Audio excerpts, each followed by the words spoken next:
overpowered characters. It's been a staple in anime since the beginning of time, but the more I've been watching anime recently, the more I realize, damn, some of these motherfuckers gotta go. Cause bro, whenever some of these overpowered characters get into a fight, they always making their ops look like light work, no matter how strong they are. In all honesty, the refs gotta start stepping in more and putting a stop to some of these one-sided ass beatings. Cause bro, if you happen to be an anime villain and you run into any of these four characters, you're genuinely cooked. And we gonna start with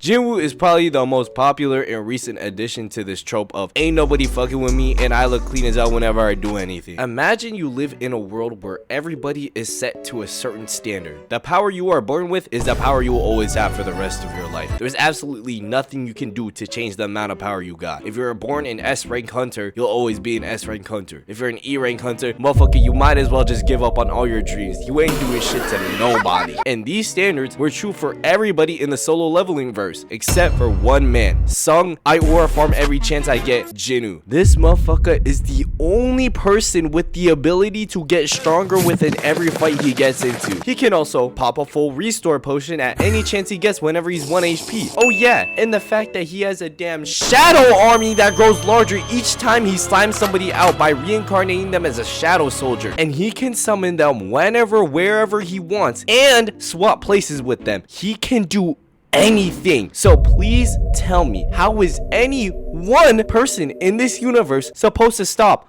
all of this? I have a simple answer. It's like trying to stop LeBron James. You can't. It's genuinely unfair how many options this man Jinwoo has in a fight. The moment some of these motherfuckers think they got Jinwoo backed into a corner, no the fuck they do not. Like, you think you can beat Jinwoo in a fair fight? Igris and Iron gonna jump your ass. You managed to get Jinwoo into 1 HP? Yeah, he just full restored his entire health bar like he playing Pokemon. You think you were about to slime this motherfucker out and are centimeters away from putting an end to his reign? Oh look, he just conveniently unlocked a new skill and is now cooking your ass on live TV. If you are a villain in the solo leveling universe and you think you stopped the strongest threat in the area, but then Jinwoo just spawns right in front of you, you might as well let him slip it in, because what are you possibly doing in that situation? Matter of fact, you ain't landing a finger on him when someone like Igris exists as his right hand man. The fact that this man Jinwoo has Igris as an employee is actually the epitome of human greed. How many of these smoke demons do you need, bruh? Igris working under Jinwoo is the equivalent of LeBron getting prime D Wade on the Lakers in 2025. And the thing that boggles my mind is that it doesn't even stop at him walking down the strongest motherfuckers in the entire solo leveling universe. It's even bigger than that, bro, Tato Chip. This motherfucker can pull damn near anybody in this show. Any single woman could see him and be like, oh my god, the way he just aura farms make me like, if you thought this motherfucker was only upgrading his army, combat skills, and strength, you'd be wrong. This man was also simultaneously leveling up his Riz game in the most unintentional way ever. As he was naturally leveling up his power as a hunter, this man somehow got taller and a more defined jawline that you could cut somebody's well done steak with that shit. Ref, what the fuck is this? And just the mere presence of him sends bitches into a frenzy. And probably the most extreme example of this shit is with this girl Chaeyeon. And you wanna know how this motherfucker pulled her? He did absolutely nothing. What ended up happening was this girl smelled him and she was like, oh my god,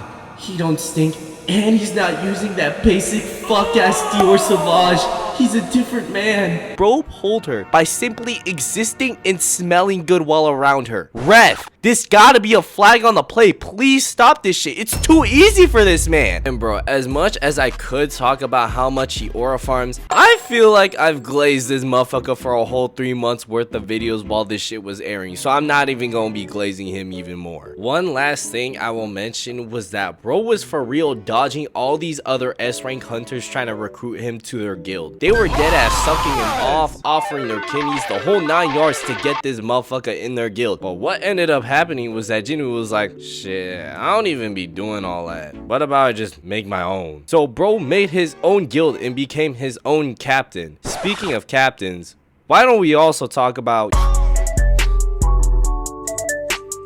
Coming from a Black Clover fan, Captain Yami of the Black Bulls is automatically one of my favorite characters of all time, and for a good reason too. And I will say this straight up, Yami is probably the weakest out of the 4 I talk about in this video by a large margin, so I can accept that fact whole. However, he just makes being one of the strongest people in the Black Cloververse seem like a chore he only does when absolutely necessary in the most aura farming way possible. Like, yes, Yami, we see the fit, and yes, Yami, we know you're gonna surpass your limits for the 90th time this series. Yami is the equivalent of that one boss you're cool with at work who's hella laid back, but when there's a moment where shit is starting to fall apart, he ain't helping you right away. He'll let you try to figure it out like motherfuckers in elementary school trying to figure out basic arithmetic. But if that doesn't work, you can always count on him to be your safety net and take care of business effortlessly almost all of the time. Like, bro, in this fight, he saved Asta, taught him the importance of ki, which was essential to his power growth, while keeping up a 1v3 like his name Kobe Bryant, and was still holding back the entire time. There's no denying that Yami is definitely him. And bro, the ways he be cleaning up the mess of his magic squad is genuine insanity. For example, half his squad is getting pieced up by this powerful ass elf turned demon. 2 of these motherfuckers are out like a light after giving their everything into this fight, and everybody else is either severely injured or severely underleveled. So Yami shows up after the plot was honing him for basically the entire fight, keeping him away from joining in to help the rest of the Black Bulls. And dog, it made sense why he kept getting cop blocked from joining in when it started, because he would have genuinely ended this shit before it even started. Only reason it dragged on for as long as it did was because Yami wasn't there. And when he shows up, this fuck ass demon elf, despite taking bell to ass from the entire Black Bull squad, he's still out here trying to get another power up. And at first I would have been like, ref, stop him, this shit is a foul on the play. But then this is where Yami starts his surpass your limit bullshit and starts charging up an attack. And you know what kind of attack this is? It's called Dark Cloaked Dimension Slash. It's an attack that dead ass slashes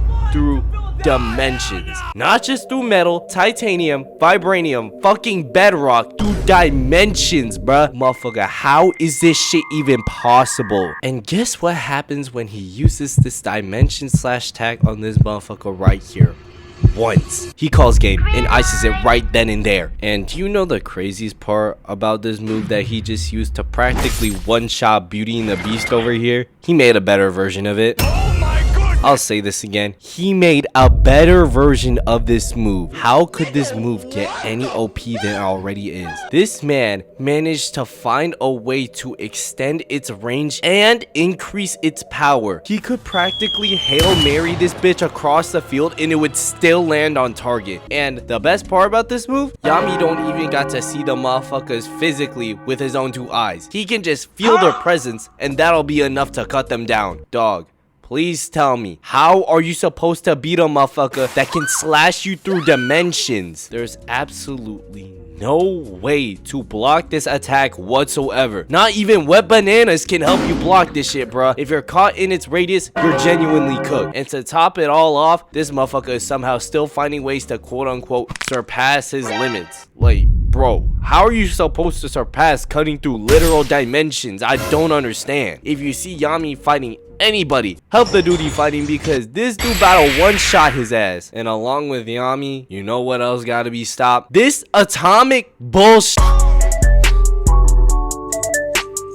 Now, I'ma be for real, this dude is an honorable mention for now because there's a high chance he gonna get his own video in the future soon. But from the clips I've seen on YouTube from this show, you're telling me that this motherfucker died IRL, got isekai'd into a world where he is quite literally a walking nuke that can be summoned at any time he wants. And not only that, he'll whisper in your ear like he making a producer tag hitting you with the damn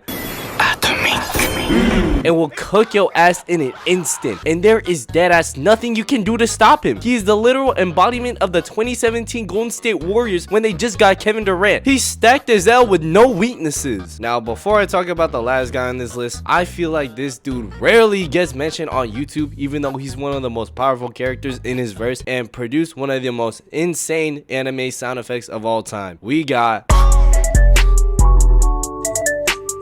Now, I rarely see this man get a video on just him because, I mean, Shinra's the motherfucker who can go faster than the speed of light in this universe. And I love Shinra hella. But are we for real just gonna ignore the fact that this dude Benimaru currently holds the title of the strongest? He's deadass the Gojo of this universe in its current state. This man Benimaru can and will throw hands if need be. He will cook your ass and will do it without making a single expression on his face. For some context, Fire Force has 4 generations of pyrokinesis. Everyone who can use pyrokinesis is either 2nd, 3rd, or 4th generation. And damn near every person in this universe fits into one of these generations. But guess what? This motherfucker said, fuck the rules. I'm gonna be both the 2nd and the 3rd generation. And why this is a big deal is because each generation has a different type of pyrokinesis. The 2nd can control already existing fire, while 3rd generation can make their own fire. It's basically firebending from Avatar, but sold separately. But Benimaru, the outlier from this shit, possesses both fundamental types of pyrokinesis. And I'm not gonna lie, this is hella unbalanced. This shit more unbalanced than when the mechs first came out in Fortnite, dog. And throughout the entire series, in my opinion, the craziest feat this dude has done so far was make the entire Fire Force community eargasm in this one scene. So Benimaru is fighting this demon infernal that has been giving the Fire Force company some problems. So it was time for this dude to lock in and take care of him. So the demon infernal charges at him, and bro, peep this shit. He parries this motherfucker's every swing, being like, this motherfucker's so buns, and pushes his weak ass away. He dead ass fighting bro while looking like he's trying to figure out what he's gonna eat for dinner later. But this demon infernal had his hand ready on the trigger, wasting no time, and fired a blast of fire at him. But Benimaru splits that shit like the Red Sea and redirects it behind him as it explodes. This motherfucker is showing off elite defense. He got the goddamn Hall of Fame clamps in his bag. But this is when Benimaru started spearing this motherfucker with his broom and started blasting off like Jimmy Neutron, and just started going crazy on him, hitting all sorts of combos on him. Up, down, left, right, ad combos. But this next part is probably what solidified him as a genuine threat on the field. Bro said to his vice captain, hey yo bro, my fault, but I'm gonna have to steal your bag real quick. And dog, just take a listen to this shit.